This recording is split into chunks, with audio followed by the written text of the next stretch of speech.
Hello students, कैसे हैं आप सभी। एक बार फिर से आपका स्वागत है अपने प्यारे चैनल पे।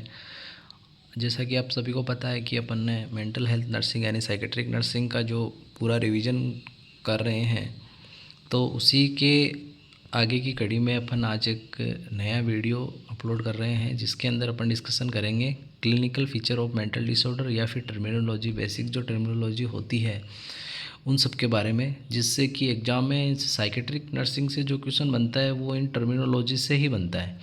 और इन्हीं के बेस पे इसी के ऊपर पूरी साइकेट्रिक टिकी हुई है। ठीक है, तो आपको ये सब क्लिनिकल फीचर्स ये अपन आज इस डिस्कशन करेंगे। अगर आपने पिछले वीडियो को नहीं देखा है तो एक बार उन सभी वीडियोस को ज़रूर रीड आउट करें, उसके बाद आगे का समझ में आएगा। ठीक है, तो अपन डिस्कशन करते हैं clinical features of mental disorder, terminology के बारे में डिस्कशन करते हैं अपन आज। तो इसमें फर्स्ट जो डिसऑर्डर है अपना वो है कॉन्शियसनेस का।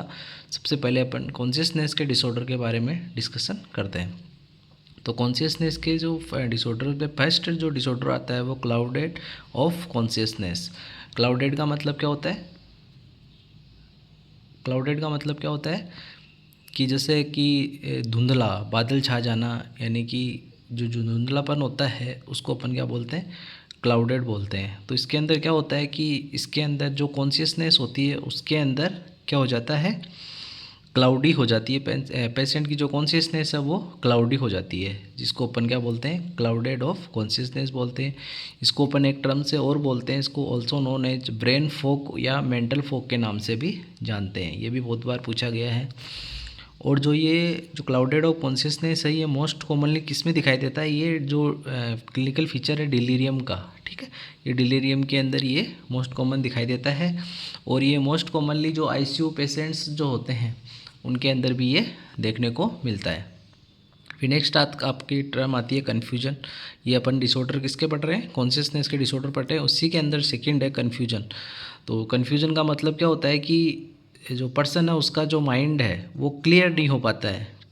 ठीक है, इसके अंदर क्या होता है कि पर्सन है वो lack of clear mindedness with lack of orientation about time person place, यानी कि उसका जो माइंड है वो क्लियर नहीं हो पाता है और इसका जो ओरिएंटेशन है वो भी कम होता है, लेक होता है कि टाइम है, पर्सन है या फिर पैलेस है इसके प्रति। तो उसको अपन क्या बोलते हैं? कन्फ्यूजन। क्योंकि कन्फ्यूजन की स्टेज में रहता है वो, जो बता नहीं पाता है कि अपन कहाँ हैं या कितना टाइम हो चुका है। इस प्रकार का जो होता है उसको अपन क्या बोलते हैं? कन्फ्यूजन। इस प्रकार के जो साइन सिम्टम है वो किस में दिखाई देते हैं? अपने जो एल्कोहलिक पेशेंट के जो विड्रोवल सिम्टम्स आते हैं उसके अंदर ये कन्फ्यूजन दिखाई देता है। और जो ओपियोड ड्रग्स के जो विड्रोवल सिम्टम्स जो आते हैं उसके अंदर ये कन्फ्यूजन दिखाई देता है। ठीक है, फिर इसके अंदर नेक्स्ट अगली टर्म आती है डिसऑर्डर ऑफ कॉन्शियसनेस की, स्टूपर। स्टूपर का मतलब होता है म्यूट और मोशनलेस। ठीक है, इसके अंदर मतलब होता है इसका द एक्टिविटी और speech of patient reduce up to minimum level. इसके अंदर क्या होता है कि पेशेंट की जो एक्टिविटी और जो स्पीच है वो कम हो जाती है मिनिमम लेवल पे, एकदम से कम हो जाती है, म्यूट और मोशनलेस हो जाता है पर्सन। उसको अपन क्या बोलते हैं? स्टूपर बोलते हैं। ठीक है, फिर नेक्स्ट इसकी टर्म आती है कोमा। कोमा के अंदर क्या होता है कि ये प्रोलॉन्ग स्टेज ऑफ अनकॉन्शियसनेस की जो प्रोलॉन्ग स्टेट होती है उसको अपन कोमा बोलते हैं। और फिर इसके ही मिलती जुलती टर्म है कोमा विजिल। कोमा विजिल के अंदर क्या होता है कि जो अनकॉन्शियस की जो प्रोलॉन्ग स्टेज है वो तो बनी रहती है, लेकिन इसमें क्या होता है कि पर्सन्स की जो आइज़ है वो क्या होती है? खुली रहती है, ओपन्स रहती है। ठीक है, इसको अपन क्या बोलते हैं? Coma vigil. फिर नेक्स्ट आता है डे ड्रीमिंग या ड्रीमिंग स्टेज। इसके अंदर क्या होता है कि पर्सन्स है वो दिन के अंदर सपने देखना, जब आपने सुना होगा फैंटासी जिसको बोलते हैं। इसके अंदर क्या होता है कि day dreaming with strong visual hallucination के साथ ये दिखाई देता है। ये तो अपने थे डिसऑर्डर थे कॉन्शियसनेस के, जिसके बारे में अपन ने डिस्कशन किया है। अब नेक्स्ट अगला अपना डिसऑर्डर आता है डिसऑर्डर ऑफ साइकोमोटर एक्टिविटी, जिसके बारे में अपन देखते हैं। तो डिसऑर्डर ऑफ साइकोमोटर एक्टिविटी के अंदर जो फर्स्ट है इंक्रीज साइकोमोटर एक्टिविटी। इसके अंदर क्या होता है कि जो एक्टिविटी है वो कौन सी इंक्रीज हो जाती है? जो पर्पजलेस जो एक्टिविटी है वो क्या हो जाती है? इंक्रीज हो जाती है। उसको अपन क्या बोलते हैं? Increase psychomotor activity. इस प्रकार की जो एक्टिविटी वो इंक्रीज किस में होती है? वो एक तो आपके मेनिया का जो पेशेंट है उसमें, और एक होता है केटाटोनिक एक्साइटमेंट की जो कंडीशंस होती है उसके अंदर ये दिखाई देता है। फिर नेक्स्ट आपका आता है इसमें दूसरा decrease psychomotor activity. Decrease psychomotor activities में क्या होता है कि जो एक्टिविटी होती है वो पर्पजफुल होती है, वो क्या हो जाती है, कम हो जाती है, यानी कि जो पर्पजफुल एक्टिविटी होती है ना वो भी कम हो जाती है इसके अंदर। तो ये किस प्रकार, ये जो एक्टिविटी है वो किस में देखने को मिलती है डिक्रीज, ये एक तो डिप्रेशन में, और जो कैटाटोनिक जो स्टूपर की जो कंडीशंस है उसके अंदर ये कंडीशन आपको देखने को मिलती है। फिर इसमें नेक्स्ट अगला आता है डिसएक्टिविटी। इसमें क्या होता है कि ये अबनॉर्मल और पेनफुल और अनरीजनेबल जो एक्टिविटीज़ होती है उसको अपन डिसएक्टिविटी बोलते हैं। इसके जो सब टाइप है इसमें फर्स्ट है केटालेप्सी या वेक्सी फ्लेक्सिबिलिटी। इसके अंदर क्या होता है, केटालेप्सी के अंदर क्या होता है कि the patient maintain a constant posture. इसके अंदर क्या होता है कि पेशेंट है वो एक कांस्टेंट पोस्चर के अंदर यानी पोस्चर में ही बना रहता है, उसको अपन क्या बोलते हैं, केटालेप्सी या वेक्सी फ्लेक्सिबिलिटी जिसको बोलते हैं। ठीक है, फिर नेक्स्ट अपन इसमें देखते हैं कि मैनरिज्म। मैनरिज्म में क्या होता है कि जो रिपीट सेम एक्शन और मूवमेंट इज अनकॉन्शियसली, यानी कि जो अनकॉन्शियसली पेशेंट्स क्या करते हैं कि जो मूवमेंट्स जो होते हैं उनको रिपीट करते हैं। ठीक है, ये वॉलेंटरीली तो होते हैं लेकिन क्या होते हैं, ये अनकॉन्शियसली होते हैं। जो इसको अपन क्या बोलते हैं, मैनरिज्म बोलते हैं। जैसे कि किसी को आपने देखा होगा कि किसी की आदत होती है कि बार बार हाथों में हाथ है वो बालों में डालना, कभी हाथों को कैसे करना, इस प्रकार की जो बार बार जो एक्टिविटी जो मूवमेंट्स जो किए जाते हैं अनकॉन्शियसली उसको अपन क्या बोलते हैं, मैनरिज्म बोलते हैं। ठीक है, फिर नेक्स्ट आता है वर्बिग्रेशन। वर्बिग्रेशन में क्या होता है कि जो इसमें भी पर्सन क्या करता है, रिपीट करता है, लेकिन इसमें क्या करता है, वर्ड्स और सेंटेंस को वर्ड्स है उसको रिपीट करता है। जैसे कि कोई पर्सन को आपने देखा होगा कि कोई सेंटेंस अगर वो बोल रहा है, कोई बात जो कर रहा है तो उसके बीच में ठीक है ठीक है ठीक है, या फिर हाँ ऐसा होता है हाँ ऐसा होता है, ऐसे बार बार एक ही वर्ड को बीच बीच में इसमें इंक्लूड जो किया जाता है उसको अपन क्या बोलते हैं, वर्बिग्रेशन। ठीक है, फिर नेक्स्ट इसमें जो ऑटोमेटिक बिहेवियर के अंदर, ऑटोमेटिक बिहेवियर में दो डिसऑर्डर आते हैं, इकोलेलिया और इकोप्रेक्सिया।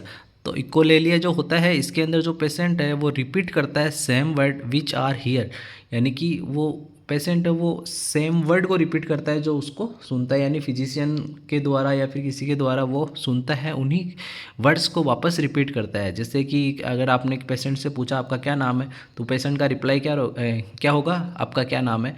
आपने पूछा पेशेंट से आपके फादर का क्या नाम है, तो उसका रिप्लाई क्या होगा, आपके फादर का क्या नाम है। इसको अपन क्या बोलते हैं, इकोलेलिया। इसको एक टर्म से भी जानते हैं, पैरोट लाइक जो स्पीच जो होती है उसको अपन इकोलेलिया के नाम से जानते हैं। फिर इसमें ही आता है इकोप्रेक्सिया। इसके अंदर क्या होता है कि पेशेंट्स है वो रिपीट करता है, लेकिन क्या करता है, एक्शन को रिपीट करता है, यानी एक्टिविटी को रिपीट करता है जो कि एग्जामिनर करता है, उसी प्रकार की एक्टिविटी को वो क्या करता है, रिपीट करता है। ये दोनों टर्म है, ये भी बार बार बहुत बार एग्जाम में पूछी गई है। फिर नेक्स्ट इसमें जो अपना डिसऑर्डर आता है कंपल्सन। कंपल्सन में क्या होता है कि ये एक प्रकार की एक्टिविटी होती है। ठीक है, जो क्या होता है कि कॉन्शियसली है वो सीरोटाइप जो एक्टिविटी है उसको अपन क्या बोलते हैं, कंपल्सन बोलते हैं। फिर नेक्स्ट आता है आपका नेगेटिविज्म। नेगेटिविज्म क्या करता है, इसमें क्या होता है कि patient do opposite behaviour against the examiner command.